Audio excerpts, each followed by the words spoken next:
Hello and welcome back, RC pilots and aviation enthusiasts. Today we're here in the G1000 Cessna 172 for a tutorial today looking at Xplane 12.1.4's new-ish kind of search and rescue feature.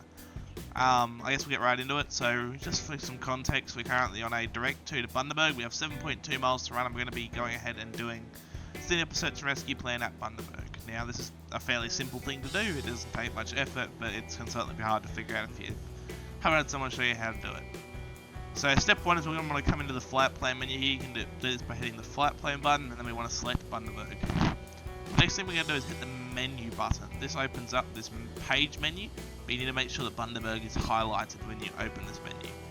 Next we're going to scroll down to search and rescue and hit enter. Once this, we're going to make sure that's correct. Now there's three modes to do this in: parallel, sector, and whatever that is. I haven't tried that. I can't seem to get a sector search to work. I'm not sure whether it's a bug or what it is, but I just can't seem to get it to work. But that's fine. We'll go ahead and do a parallel search, so that's fine. Now the next thing we're going to do is we're going to be looking at the initial track. So the initial track is the first track that we're going to fly on. That is the direction that the up, I guess, leg is going to be. Now we're to the south of Bundaberg, so we're just going to go ahead and head in with 000. We're going to be wanting to make left turns. I'm going to dial this back a bit, let's say 5 mile legs for the purpose of the video. There we go. And then a nautical mile spacing works, and we'll do, I won't do manual, let's only do 3. So once I go ahead and activate search and rescue, as you can see we have all these different waypoints in. And if we have a look on the map, we can now see that we have our 3 legs here, 1, 2, 3. Now the airplane, as long as we have it on GPS mode, it will fly this fully for us. And we don't have to do a thing actually, so as you can see we're approaching Bundaberg Airport. The NDB is somewhere around here.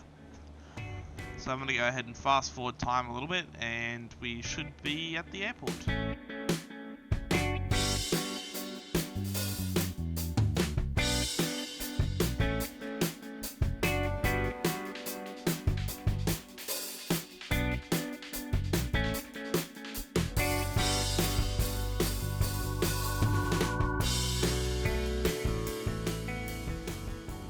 Alright, here we are approaching our beginning the search and rescue pattern, and as you can see the aircraft is fully automatically turning into it, if I remember to coordinate the rudder correctly.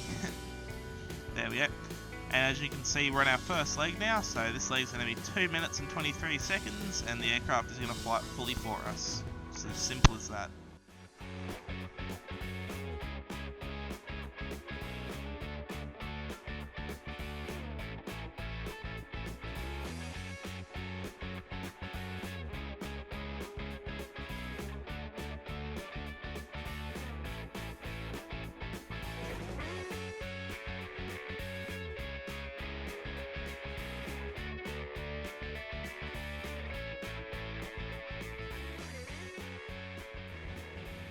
Alright, now one thing I do just want to mention is around the turn is I like to pull a little bit of power out in the turn just so that the aircraft can slow down a little bit and we don't have to do a whole big out and then back in thing, because if you're too fast and the legs are nice and close together like they are today, the aircraft sometimes can't make the turn fully. But as you can see the aircraft is making all of our turns and everything for us, and it's quite frankly as simple as that. There you go, so as you can see we did fly a little bit past the line, but the aircraft will come back onto the line. There you go, aircraft's coming back onto it. There we go, so that there is how you fly a search and rescue holding, or search and rescue pattern with the Xplane 1000, which is a G1000 replica. There you go, just adding that power back in there. So in summary, what you want to do is have your waypoint in there, Bundaberg, and then you want to go menu, search and rescue, enter the information, and activate SAR. I would like to, don't want to do that. I would like to thank you all for watching, and I will see you again next time.